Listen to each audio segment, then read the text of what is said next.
This Goldilocks Potatoes recipe appeared in a 1939 Better Homes and Gardens magazine. Let's see what's cooking. It's time for yoyomax12. Hello everyone, starting off with about 2 pounds of potatoes that have been peeled and cut up, and you're going to boil these until they are tender.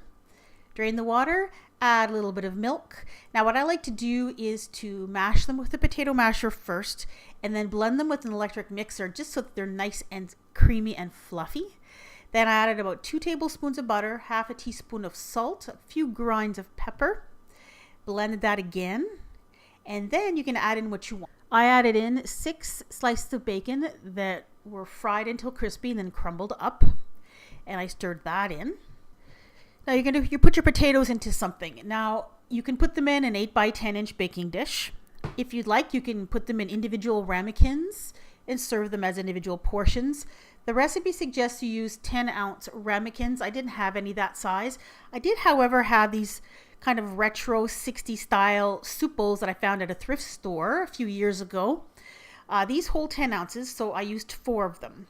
I just lightly greased them with cooking spray so the potatoes wouldn't stick when they went in the oven. And then I filled them up with the potato bacon mixture. And now for the best part of the recipe, the topping. That's 3/4 cup of whipping cream that I whipped until I had some soft peaks. And then I added about a half a cup of shredded cheddar cheese to that. You can use whatever cheese you want, of course. I folded the cheese into the whipped cream and then divided that whipped cream mixture evenly on top of each of those little bowls. And then you're going to bake these at 350 degrees for about 20 to 30 minutes until the topping is browned. Now here's what it looks like after about 10 minutes. You can see the whipped cream kind of sinks down a little bit, but then it starts to bubble up and it puffs up a little bit. So don't overfill your containers because you may get some spillage over the sides. So I probably should have made 5 of these instead of 4, and then I wouldn't have had any spillage over the edges.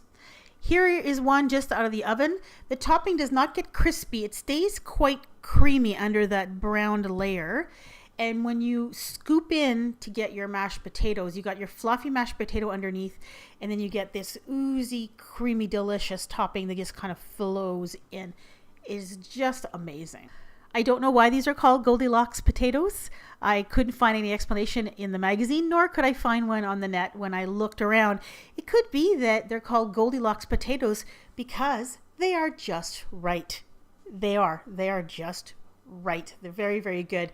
The next time I make these, I will most certainly put them in an 8 by 10 inch baking dish, just so you can make sure the serving size is appropriate for the people that are eating them, because a 10-ounce size ramekin that's a lot of potatoes for one person. These are quite rich and high in calories for a regular everyday kind of potato, but they would make a very great side dish for a special occasion. Here is another favorite family recipe. This is called sweet onion herbed scallop potatoes. My family absolutely loves this one. And if you want to see this recipe, go ahead and click right on your screen or look for the link in the description box below. Thanks so much for watching. Bye-bye.